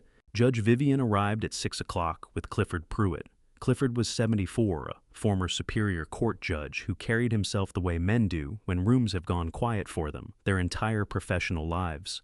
He shook my hand. "Nothing except Eugene," he said. And I said, "Nothing except Clifford." And that seemed to cover everything that wanted saying between us. Judge Vivian handed me a sealed envelope. "The warrant," she said. "Clifford presented the case to Judge Loretta Vane at 6 this morning. She signed it before 7. Clifford will carry it in his breast pocket. He knows exactly when to use it." "And Leonard's people?" I asked. "In position by 7:45, choir loft rear staircase entrance." Judge Vivian looked at me steadily. "Preston has no idea Clifford is coming. He invited him. Clifford RSVP'd yesterday as a courtesy to the family. I almost let myself smile at that. He invited the judge who's going to arrest him." "Preston has never been good with details," Nadine said from the shed doorway. Clifford Pruitt turned and looked at Nadine for the first time. He took in the white dress, the pearl buttons, the composure of a woman who had been declared dead and had spent the intervening days finishing a birthday dress for her granddaughter. He cleared his throat. "Nadine," he said with a formality that held about 40 years of respect inside it. "You look well." "I look better than reported," Nadine said. He almost smiled, considerably. I walked Nadine back inside and persuaded her to eat a piece of toast, which she did with the focused efficiency of someone taking on fuel before a long drive. I ate half a piece of toast and tasted none of it. At 7:15, I helped Nadine into Judge Vivian's car. Judge Vivian would take her to the cathedral's rear entrance, the one the choir and clergy used, and Nadine would wait in the sacristy until the signal. At the car door, Nadine turned and put both hands on my lapels. "Eugene," she said, "look at me." I looked at her. "You held this together for 3 days," she said. "You carried the whole thing on your own without breaking once." Her hands tightened their grip. "I know what that cost you." Nadine let me finish. Her voice had dropped to the register she used when every syllable was deliberate. "When this is over, and it will be over today, we are going on that trip to Wilmington, the one you have been putting off for 11 years. We are going to eat at the restaurant on the harbor and order something expensive, and you are going to stop apologizing for every year you were not paying attention." She held my gaze. "Because I chose you, Eugene. Every year, every single morning I chose you. And that was not a mistake."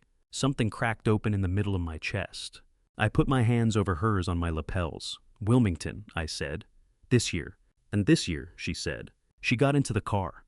Judge Vivian reversed out of the driveway. I stood and watched until they turned the corner. Then I went inside, put on my black suit, and slid the wedding photograph into my breast pocket against my heart. It was a time to go to a funeral. The Cathedral of Grace stands at the corner of Providence Road and Harmony, and it has stood there since 1891, long enough to have outlasted every argument about whether it belonged in that neighborhood, every move to sell the land beneath it, and no fewer than 4 city administrations that had tried to rezone the block. I had attended services there for 31 years. I knew the way the morning light came through the south windows at 10 o'clock, turning the stone floor the color of old honey. I knew the acoustic peculiarity of the third pew from the front on the left side, where sound gathered and amplified in a way the architect had probably not planned for. I knew the rear door behind the altar that opened to the sacristy, and beyond that to the organ loft above. Nadine was behind that door. She had been there since 8:15. I took my seat in the front pew at 9:40 and did not look at the door. The church filled steadily over the next 20 minutes. I sat with my hands in my lap and my back straight, watching people come in the way a man watches weather moving in from the west, reading it, measuring it, deciding what it means. Carolyn came in at 9:50 and sat beside me without a word. She was in black that didn't quite fit as though she'd bought it the previous day in a size she'd misjudged, and her face had the hollowed-out quality of someone who hadn't eaten in 2 days. She was wearing the same perfume she'd had on since she was 17, and the familiarity of it landed somewhere I hadn't thought to protect. She sat looking toward the front of the church, her hands twisted together in her lap until the knuckles had gone the color of candle wax. "The daddy," she said almost below hearing. "And not now, Carolyn," as I said at the same volume. She nodded once and returned her eyes to the altar.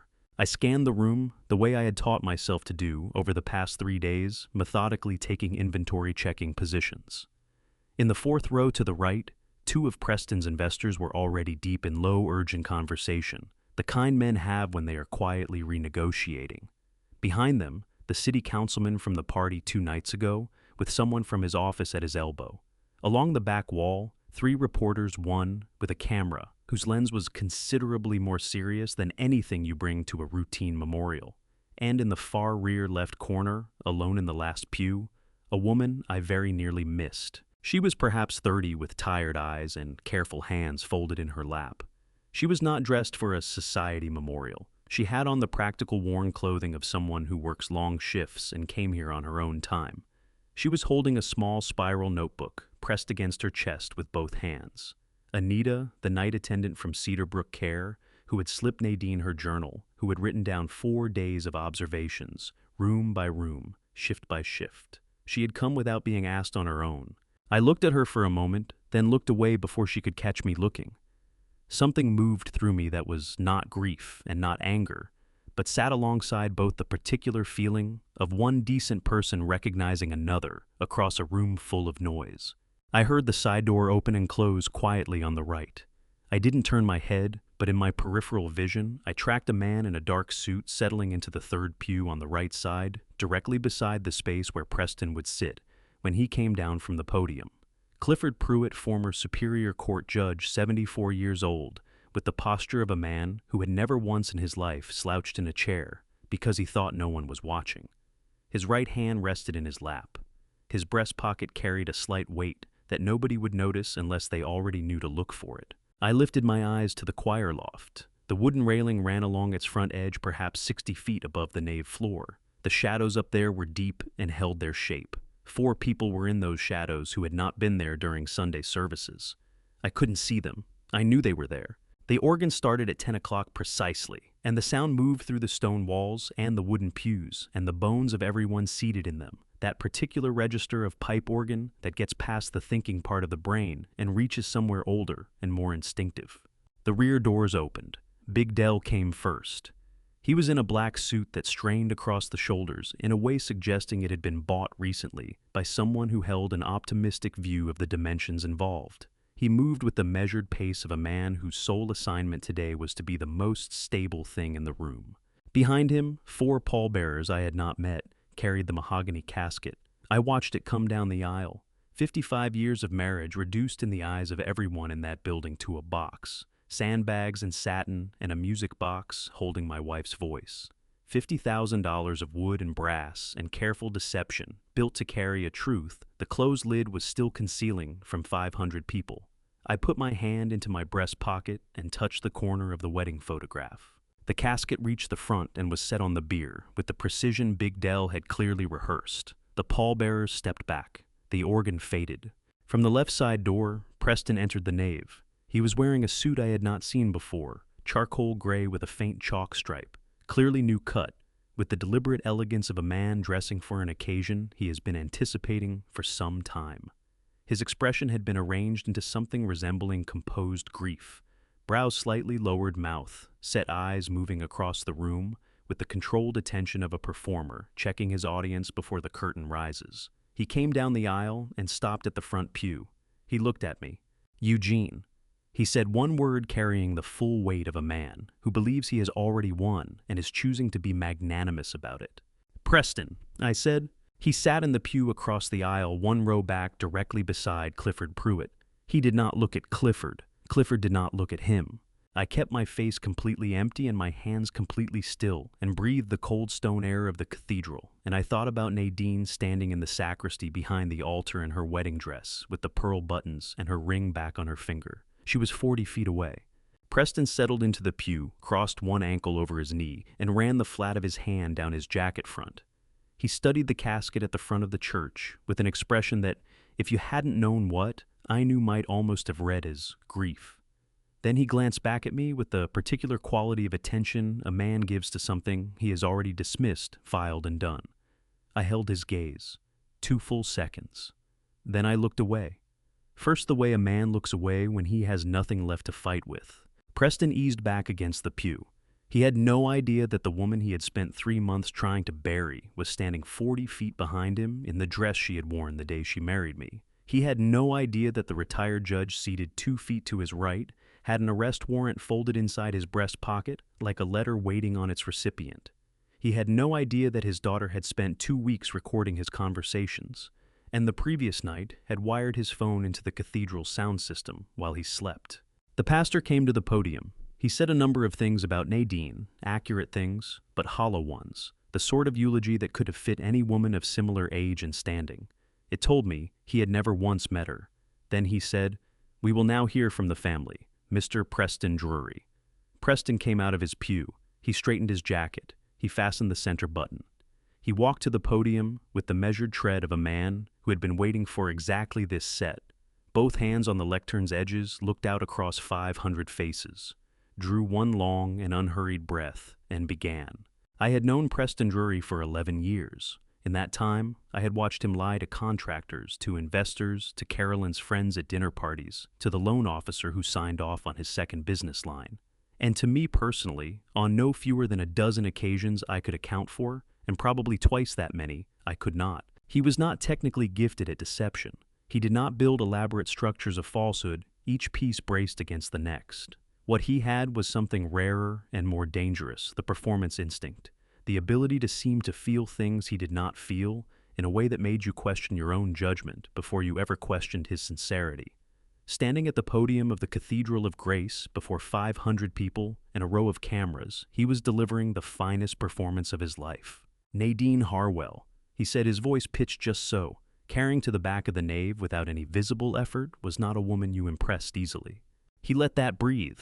Heads moved around the room in that reflexive nodding way of people signaling that they're following along. "I know," he went on, "because I spent 11 years trying." The self-deprecating smile arrived precisely on schedule, practiced, warm, seamless. She had standards, he said, not the kind that shut people out, the kind that held people to something. She believed a person was capable of more than they imagined, and she had little patience for reasons why they weren't delivering on that. He dropped his eyes to the casket. "She was right about that," he said. "She was right about most things." In the front pew, I kept my face entirely empty, hands resting flat on my thighs. Carolyn sat beside me, her head tilted slightly forward. Her shoulders had curved inward, a woman making herself as small as the space would allow. From the edge of my vision, I could see her jaw working in that small, grinding repetition. Preston moved through the eulogy with the ease of a man who had rehearsed it carefully and was now simply executing the plan. He described Nadine as a mentor, a guiding force, a woman of rare vision. He spoke about her investments with the authority of someone who had studied them, which he had for 18 months, while methodically taking them apart. He used the word legacy 4 times. He used the word honor 3 times. Every sentence was a lie wearing the clothes of a tribute. In her final months, Preston said, his voice dropping to that register of shared confidence, the one that makes a room feel like it's being let in on something. Nadine and I spoke often about what she wanted her life to mean, not what she had built. She wasn't interested in cataloging that. What she wanted was for it to mean something going forward. He looked out toward the investors seated in the 4th row. She told me she worried the next generation wasn't ready. She told me she wanted someone at the helm who understood that a legacy isn't a monument. It's a living thing. It has to be tended, grown, shielded from those who would sooner divide it than build on it. I felt the aim of that sentence settle on me, like a hand pressed to my shoulder, not gently. "She looked at me," Preston said, his voice falling one register further, intimate now. The voice of a man releasing something almost too private to say aloud. And she said, "Preston, you are the only one I trust to carry this forward." Carolyn made a sound beside me, not a word. A sound small and involuntary, like something giving way slowly under tension. She pressed her hand to her mouth, and her shoulders shook, once then went still. I did not look at her. I couldn't afford to look at her. Preston gripped the sides of the lectern. He had arrived at the passage he had been building toward, the declaration, the transfer of authority, the moment he had been constructing for months. "I made her a promise," he said. "I told her that everything she built would not merely survive, it would grow. That the Larimer Street properties, the investment accounts, the estate she spent 60 years assembling, none of it would be wasted. None of it broken apart and scattered." He drew himself up to his full height. I intend to keep that promise.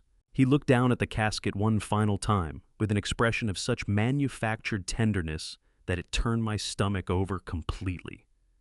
Rest easy, Nadine, he said. I have it from here. He stepped away from the microphone, and into the silence that settled after that particular cathedral of grace, silence the kind with weight and texture. I reached into my jacket pocket. My fingers found my phone. The screen was already unlocked, already open to Nadine's contact. I had set it up at 5 that morning, at the kitchen table, the wedding photograph open in front of me, because I had known my hands might not be steady when the moment arrived, and I was not willing to fumble it. My hands were steady. I pressed call. One ring audible only in my ear, the speaker muted. I was not calling Nadine's cell phone. I was calling the secure line Big Del had arranged, which ran directly to the amplifier unit inside the casket, which connected to the wireless receiver, tied into the cathedral's soundboard. 2 rings. Preston was moving back toward his pew, accepting the moment with his head inclined slightly forward, the posture of a man graciously shouldering a weight. Then the music came on. It arrived from everywhere simultaneously, from the speakers set into the walls, from the speakers overhead, from the brass pipes of the organ itself, which the amplifier had somehow folded into its signal. It filled the stone space of the Cathedral of Grace, the way water fills a vessel, finding every corner, assuming the full shape of the room. It was a song from 1968, a slow organ-led ballad that Nadine and I had danced to 11 days after our wedding, in the kitchen of our first apartment, because we had never managed to dance at the actual reception. And Nadine had decided that was unacceptable and put the record on at 2 in the morning on a Tuesday. I had not heard it in 11 years. It struck me in the sternum like an open hand. Preston stopped walking. He turned around slowly. He looked at the casket, at the sealed lid, at the brass locks he had personally watched engaged the night before. The color left his face in a single visible motion, the way light leaves a room when the switch goes. "It would," he said. The microphone was still live. The word went out through the same speakers, carrying the music laid over the melody, heard by every person in that room. "What is that?" No one answered him. The music played on and from inside the mahogany casket that Preston Drury had paid $50,000 to have sealed and delivered to this church. A voice began to speak. It was warm. It was unhurried. Alive. Completely unmistakably alive. "That," said Nadine Harwell, her voice rolling through the Cathedral of Grace, from stone floor to vaulted ceiling, "was the song we were married to Preston, the very one you dismissed as old people music at our 40th anniversary dinner. I always felt that told you something about yourself that you never quite heard." 500 people reacted at the same instant. What rose from the congregation was not a scream and not a gasp, but something between those two things. A wave of collective disbelief exhaled all at once, moving through the space the way barometric pressure shifts when a storm is still deciding its direction. Preston Drury had not made it back to his seat. He stood in the center aisle, one hand still reaching toward the pew, his whole body locked in place. A man whose nerves had registered the information before his brain was willing to accept it. "Sir, that is a recording," he said. He had not stepped back from the microphone. Every word broadcast itself through the walls and ceiling of the cathedral. 500 people absorbed every syllable. "Somebody is running a recording. This is staged. Eugene, I know this is you. Stop it. Stop it right now." Nadine's voice paid him no attention whatsoever. It came from the casket at its own pace, unhurried, indifferent to the interruption. "I have something to say to you, Preston," she continued. "I want you to know what I was doing with my time while you were busy planning where to put me in the ground. I was sewing my granddaughter's birthday dress. 16 years old, and that girl showed more genuine character on one ordinary Tuesday morning than you have produced across 11 years of effort. In the 5th row, a woman clamped both palms over her mouth. Near the rear doors, the city councilman had his phone out, thumbs working fast, a man calculating in real time how far his name was from this. Preston came toward the casket. The deliberate commanding walk he had used at the podium had been replaced by something else entirely quicker, less governed, the stride of someone who has identified a problem and needs it gone. "Open it." The words came out sharp and loud. He caught the nearest pallbearer by the arm, a man hired that morning, who had no notion of what he'd agreed to transport. "Open this casket. Whatever device is inside, I want it out." Big Del moved away from the beer without any show of urgency, which was precisely what stopped Preston cold. "Sir," Big Del said, his tone entirely pleasant. That casket was sealed on your specific instructions last evening. Your exact words, and I have them memorized, were not God himself. Preston held his gaze. The color had drained so completely from his face that what remained had no real name, a bleached grayish white as if the light in the room had been recalibrated against him. His phone rang. 3 short, sharp tones from his breast pocket, the ringtone he had assigned to Bryce Drury. I knew those notes. I had heard them interrupt too many dinners to count over the years. Preston pulled the phone out. He scanned the room before he answered. Then he angled his body slightly away from the microphone, which remained live, which remained wired to every speaker in that building, and pressed the phone to his ear. "Bees," he said, his voice squeezed down to something that wanted to be a whisper. "Bryce, stay with me. Something has gone sideways here. I need you to reach the funeral home director right now and tell him, Dusty, bow." Bryce Drury's voice filled the Cathedral of Grace from every direction at once. Wall speakers, the pair flanking the organ pipes, the ceiling array installed for high-attendance Sundays, when the room's natural acoustics were not enough. It came through with the cleanness of a professional recording because Nora Drury had devoted 40 minutes the night before to setting the signal-to-noise ratio on the church's Bluetooth receiver exactly right. "Is the body confirmed?" Bryce Drury said.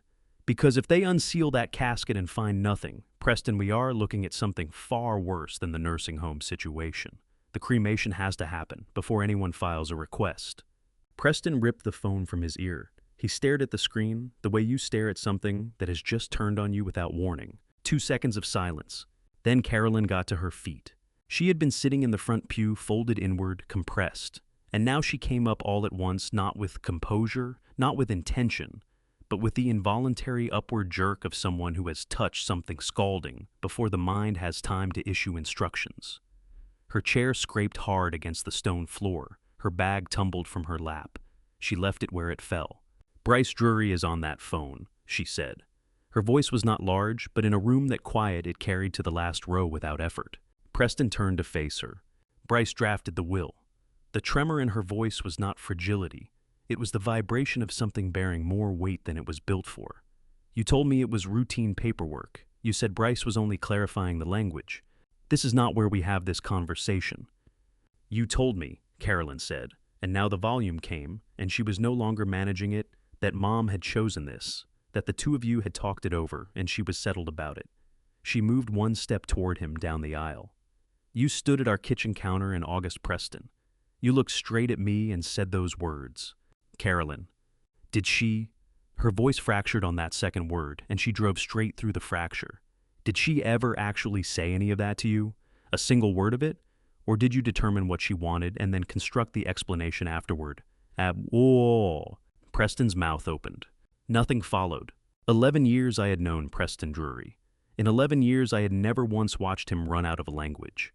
It held for only a moment, but 500 people and 3 cameras all caught that moment, and none of them missed it.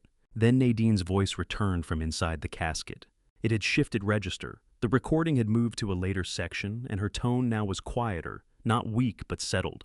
The voice of a woman who has arrived somewhere after long thought and is choosing her words with care. "I have loved my daughter from before the day she was born," Nadine said. "I have not always been a perfect mother.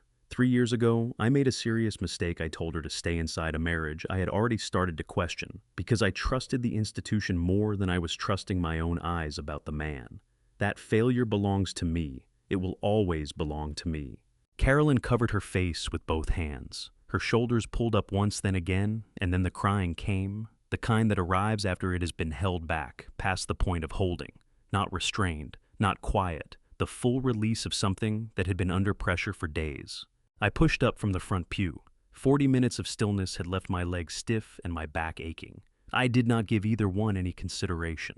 I crossed to the casket and rested my palm flat on the lid on the warm, smooth wood that held my wife's voice inside it. 60 years of our life together, reduced to something the size of a music box. Then I turned around and looked at the room. 3 days ago, my wife was pronounced dead, I said. No microphone. The room had gone quiet enough that it didn't need one. She was pronounced dead by a care facility that had entered her in their records as cognitively impaired on documentation that a physician had been paid to falsify. I found Preston's face and kept it. She was pronounced dead by a man who required her death in order to reach accounts he had been systematically draining for 18 months. Preston's finger came up toward me. His whole arm was unsteady. "You don't have any proof?" "There is a woman seated in the last pew," I said, my eyes not leaving his. "She maintained a written record for 40 days. Every detail she witnessed on the ward where my wife was held. No telephone access, no approved visitors, a medical chart describing a woman losing her mind. Her name is Anita. She is here today because she chose to be, because she understood what she had seen and concluded it was worth showing up for." A faint sound reached me from the back of the room. I didn't look. I knew it was Anita rising from her seat. "There are 14 recordings," I went on, "made across 2 weeks in which every element of this fraud is laid out and discussed. The attorney who produced the fraudulent will is named in 4 of them." Preston went back 1 step, then a second. His heel found the altar step, and he seized the railing to keep himself upright. I looked toward Clifford Pruitt. Clifford Pruitt rose from the 3rd pew. His hand went into the breast pocket of his jacket and came out with a folded paper. He didn't open it, just held it there between his fingers. Preston Drury Clifford said in that courtroom voice, the one he'd been sharpening for 40 years, the one that made people go still. "A warrant for your arrest. Signed this morning, Mecklenburg County Superior Court." At the rear of the cathedral, both great oak doors swung wide at the same moment, shoved from the outside. The October morning walked in with them, cool air, pale gold light, the smell of the street finding its way down every pew. 500 heads turned. Nadine Harwell came through those doors. No one beside her, no slowing of pace, spine, ruler straight, chin, at exactly the angle I had recognized for 55 years. That angle meant one thing: she had settled on something, and the window for changing her mind had closed. She wore white silk pearl buttons tracing a line down the back, the hem swaying the way expensive cloth does, when the woman wearing it is entirely sure of her destination. She had dressed herself, done her own hair. She had a ring on. The noise the room made wasn't a scream. It wasn't a gasp either. It was something that predated both the sound that rises from 500 throats when something the world has certified as impossible comes walking toward them in good shoes down a center aisle. From 30 feet back, Preston saw her, and whatever had been holding his legs together stopped doing its job. Both hands shot out and grabbed the altar railing. His knuckles drained to white. His mouth came open, and what escaped was not language. A low, hollow exhalation, the noise a man makes when the whole scaffolding of what he thought was true comes apart in a single second. You're dead," he managed. "I have the certificate. I paid." "You paid for a show," Nadine said, her feet still moving. She came to a stop 10 feet from where he stood. Her eyes went to the mahogany casket beside the altar, the polished brass handles, the white roses Big Dell had gathered from 3 different florists that morning. She extended her hand and rapped her knuckles twice against the lid. "Nice wood," she said. "Bit formal for my taste." She turned and faced Preston squarely. "You went to the staff at that nursing home and told them I was paranoid, delusional." Her voice didn't need to rise to fill the room. "You arranged for a doctor to put lies in my file. Bedridden," she said, cognitively impaired. Her head tilted to one side. "Look at me right now and point to which part of that holds up." Preston couldn't do it.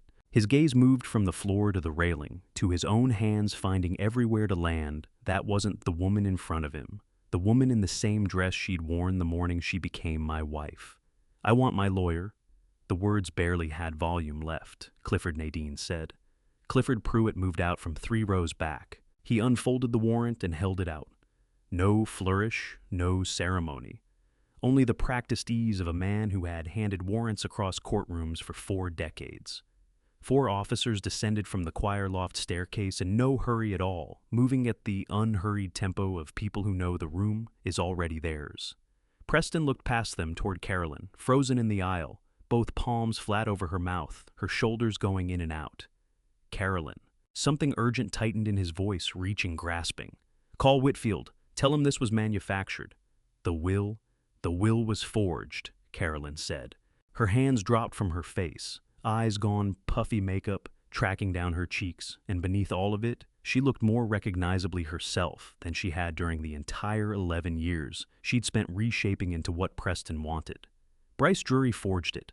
Every person in this room just heard him say so through those speakers. Carolyn listened. "I signed the power of attorney." Her voice fractured, caught itself fractured again. You said it was nothing, just standard paperwork. I will be carrying that mistake for a long time. Her mouth pressed into a firm line. But I won't cover for you. Not today. Not standing here in front of her. She turned toward Nadine. Nadine studied her daughter, a long, even look, neither reaching toward her nor pulling away. The measured look of someone taking a precise accounting of what she's seeing. Then she reached into the pocket of her dress and opened her palm. A house key. Old brass, the ridges worn soft from years of use. Take it, Nadine said. Carolyn's chin was shaking badly enough that she had to press her lips shut to hold it. Mama, she breathed. I don't deserve... I know, Nadine said. Take it anyway. Carolyn's fingers closed around the key and she drew it to her chest and held it there the way you hold something you cannot afford to drop. The officers arrived at Preston's side. Metal on metal, the handcuffs, that small, specific sound that exists nowhere else in the world. The sound that marks the end of one kind of time. Preston turned and found Nora 3 rows back, arms loose at her sides, chin steady, her eyes not wet. You did this? He said. Nora held his gaze without flinching. I kept my grandmother safe, she said, quiet, still. The cuffs locked shut. I crossed the room to Nadine. She turned to face me, eyes lit up and worn out, and absolutely undeniably present. Wilmington, she said. This year. This year, I told her. Her hand came through the crook of my arm. Side by side, we watched Preston Drury go back down the center aisle, the same stretch of floor he'd come down 20 minutes before, certain the estate was already his. The oak doors hung open at his back. Morning light continued to come through them. The pecan trees were shedding leaves again. From the porch, I watched them drift down in that particular October shade, slow gold bleeding into amber, the same as it had been every year. The same palette they'd been turning since Nadine and I put them in the ground as saplings in 1980, $11 apiece from a nursery on the south side. The crowns cleared the roofline now, by a good measure. They'd still be standing when both of us were long gone, which had always been Nadine's intention in planting them. She was in the kitchen. I could hear her moving around the refrigerator, the cabinet above the stove, her rhythm so woven into the fabric of this house after 56 years that I couldn't have told you where she ended and the structure began. A person becomes part of the architecture if you live in the same place long enough. In my lap, a letter. In my hand, a cup of coffee that had given up being warm. The envelope had shown up 3 days ago, postmarked Asheville, North Carolina. Carolyn's writing on the front. Those letters that always slanted right and crowded together when she was writing in a hurry. Inside, a cashier's check for $150s, and a single yellow legal pad page covered front and back. She'd found work, family counselor at a nonprofit, children in foster care. 11 families on her caseload, each carrying their own variation of the same wound. She wrote that she wasn't any good at it yet, but the gap between her and competent was narrowing every week, and she'd made peace with calling that enough for now. She'd fixed a leaking bathroom faucet on her own. 3 tutorial videos. 1 hardware store trip. 2 failed attempts. And then finally one that held. She admitted to being more satisfied by this than the situation probably warranted, and said she suspected I was one of the few people who would understand why. She said she was sorry. Not the kind of sorry that wants something back. The kind that comes after you've turned something over in your hands so many times, it's lost all its jagged edges and become just a plain, quiet fact. Near the bottom, in letters smaller than the rest, tell Nora I said happy birthday. I know I let it go by. I'll be better about that. Nadine shouldered open the screen door, carrying 2 fresh cups. Without a word, she took the cold one from my hand and settled into the chair beside me. She fixed a faucet, I said. I know, Nadine said. She leaned back in her chair. She rings Vivian every other Sunday. Vivian told you? I asked her outright. Something shifted inside my chest. Warmth and wariness threaded together. The particular feeling of watching a fragile thing push toward the light and not being certain, yet it'll make it. I fished the photograph out of my shirt pocket. Our wedding day, October 1968. Nadine with her chin lifted at that angle that meant she was certain, fully quietly, completely certain, me in a borrowed suit. I'd tucked that photograph into the breast pocket of my jacket when I walked into the Cathedral of Grace 14 months ago, and it had not left my person since. I owe you an apology that's worth something, I said. Not whatever that was through the shed door at 2 in the morning. A real one, face to face. I put the photograph away. 2 decades with work taking the first seat at every table. 2 decades telling myself I was keeping this family afloat while the truth was that you were the one holding it all up. I knew what I was choosing. I kept on choosing it. That was wrong, Nadine. I'm sorry. A moment passed. Leaves drifted around the porch. Then she said, "Do you want something I've never said out loud?" Yes. In 1986, when the two of us nearly came apart, I was putting Carolyn to bed by myself every single night. The anger I had toward you at that point, I could barely get through dinner without it choking me. She studied her cup. But after she was asleep, I'd come out here and wait, just watching the end of the street for your headlights to turn the corner. Every night, however furious I was when those lights appeared, I breathed again. She went quiet. I never said anything because I figured it would hand you too much credit. It would have, I told her. She let out a short, dry laugh, the kind she saved for things that landed as funny, precisely because they were true. Yes, she said, it absolutely would have. The phone buzzed on the armrest. Nadine picked it up, and her face did something it almost never did, dropped every guard at once open as a window. "Hello, baby," she said. Nora's voice came through quick and breathless on the other end. Nadine listened, and the skin around her eyes went warm and creased at the corners. Then her hand rose and pressed flat against her chest. "You got it." A pause. "Nora, baby, that is wonderful." She turned and looked at me. "Full scholarship. She starts in September." I breathed out something I hadn't realized I'd been holding on to. After Nadine set the phone down, we just sat with it a moment. The pecan leaves the cool October air, the coffee still warm in our hands. "Carolyn's check," I said. "I'm going to frame it, hang it in the hallway right beside the wedding photograph." Nadine turned that over. "Give it its own space," she said. "Not right next to, its own space." I agreed with that. She gazed out at the yard, everything she had put there, protected and held onto across the years. Then she said, "We never actually made it to Wilmington, you know. We went in February." I reminded her it was 42 degrees and the restaurant had been shut for renovations. "Eugene," Nadine said in the tone she used when she wanted to be precise. "What we discussed the morning of the funeral was more of an intention than a trip." I set my cup down on the armrest. I reached over and took her hand. "If you've stayed with me all the way to this last moment, thank you. That means more than I can say. I've carried this story a long time. What it cost to hold on quietly while the people you loved made choices that cut deep, that kind of patience doesn't come from strength alone. I believe God has a way of timing justice that no document and no scheme can outrun. It rarely arrives on the schedule you would have chosen, but it arrives, and when it does, it tends to arrive completely. Here is what I hope you take with you. If someone shows you who they are in a moment of greed, believe what you saw, don't negotiate with it. The proof you gather in silence is worth 10 times more than the argument you win out loud. When a child steps up to protect the people who raised them, that is not a small thing. Honor it. And if you are sitting on a real apology, the kind that asks for nothing in return, stop waiting for the right moment. There isn't one coming. Say it now. These are the kinds of father stories that don't get told often enough. The quiet ones. The ones where a man had to sit still and trust the process instead of breaking something. If you've ever known a dad's revenge that looked less like anger and more like endurance, I think you understand exactly what I mean. If this story reached something in, you share it with someone who needs to hear it. Leave a comment and tell me what stayed with you. And if you haven't already subscribed to his Hidden Revenge, there are more stories here, and I'd be glad to have your company for them. Thank you for listening. Take care of yourselves and each other.